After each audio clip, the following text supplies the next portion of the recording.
وہ امی سے بحث کر رہی تھی، ایک دم اختر آ گئے اور یسرا سے منہ سے نکلے ہوئے الفاظ سن لیے۔ وہ کہہ رہی تھی، امی ایک بار افضل سے مل تو لو، بس ایک بار امی، میں مر جاؤں گی افضل کے بغیر۔ امی میں اسی سے شادی کروں گی، امی میں اس کے بغیر نہیں رہ سکتی۔ اختر علی کی آنکھ میں خون اتر آیا۔ انہوں نے عائشہ سے مخاطب ہو کر کہا، عائشہ بیگم، کل آپ کی بیٹی کا نکاح مکرم کے ساتھ، تیاری کیجیے۔ یسرا حیران رہ گئی۔ وہ جو بابا کے کندھے پر لٹک کر فرمائش ہر ضد کو پورا کرا لیتی تھی، آج ایک لفظ بھی نہیں بول پا رہی تھی۔ وہ اختر علی کے جانے کے بعد پھوٹ پھوٹ کر رونے لگی اور سسکتی رہ گئی۔ اور ادھر اختر علی کی بری حالت تھی۔ کیا بیٹیوں پر بھروسہ کرنا ٹھیک نہیں ہے؟ کیا میں نے اپنی بیٹی کو آزادی دے کر غلط کیا؟ ہزاروں سوالوں میں گم ہولی چیئر پر جھول رہے تھے۔ ادھر یسرا نے اپنی حالت بری کر لی اور عائشہ ایک کشمکش میں تھی۔ اگلے دن یسرا مکرم سے بیاہی گئی۔ ہچکیوں سے یسرا مری جا رہی تھی، گش کھا کھا کر گر رہی تھی۔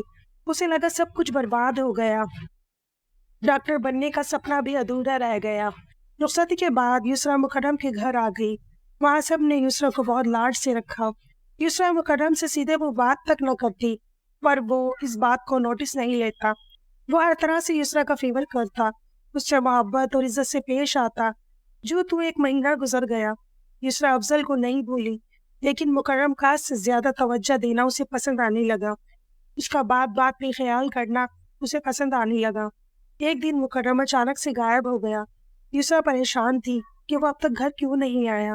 اس نے اپنی ساس سے پوچھا، انہوں نے تسلی دیتے ہوئے کہہ دیا، آ جائے گا۔ یسرا کو اکیلا پن کھلنے لگا۔ 2 دن ہو گئے۔ یسرا رونے لگی، خدارا خیر مکرم کو کیا ہو گیا ہے، کہاں ہے، کس حال میں ہے؟ ایسا تو کبھی نہیں ہوا کہ وہ کہیں گئے اور انہوں نے فون نہیں کیا۔ اس کی بے حد پریشانی دیکھ کر اس کی ساس نے پیار سے سمجھایا، بیٹا پریشان نہ ہو، آ جائے گا، کسی کام میں پھنس گیا ہوگا۔ پر یسرا کا دل بیٹھ رہا تھا۔ وہ ہر پل کی خبر دیتا تھا اور اب اس کا 2 دن سے کال تک نہ آیا تھا۔ شام کو اچانک مکرم کا ڈرائیور آیا اور بولا، یسرا میڈم جلدی چلیے، مکرم صاحب کا ایکسیڈنٹ ہو گیا ہے۔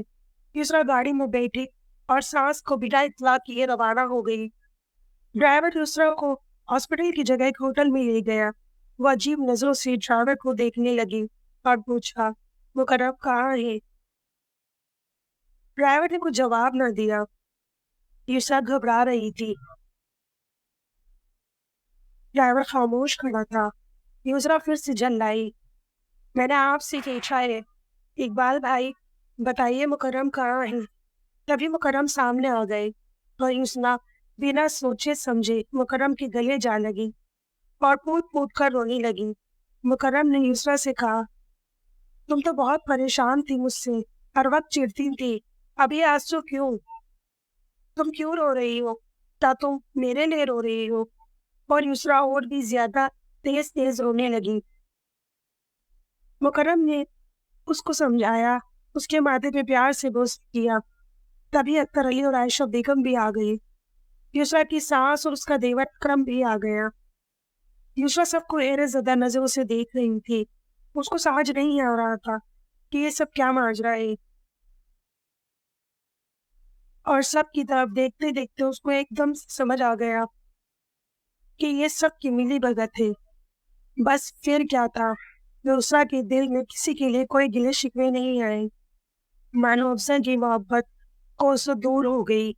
ماں باپ کے فیصلے کبھی غلط نہیں ہوتے۔ مکرم کو یسرا کے بارے میں پہلے سے سب معلوم تھا۔ اختر علی نے ساری خبر دینے کے بعد مکرم کو چنا تھا اور مکرم بھی اپنے فیصلوں میں کامیاب اترے۔ انہوں نے اپنے وعدوں کو پورا کیا۔ انہوں نے اپنی محبت سے یسرا کا دل جیت لیا اور سب کے سجھاؤ سے دونوں میں محبت ہو گئی۔ یسرا کو ماں باپ بھی واپس مل گئے اور مکرم جیسا محبت کرنے والا شوہر بھی۔ دوستوں، لاوارن کی محبتوں میں برکتیں نہیں ہوتی، کیونکہ برکتیں تو صرف نکاح میں ہوتی ہیں۔ برکتیں صرف نکاح میں ہوتی ہیں۔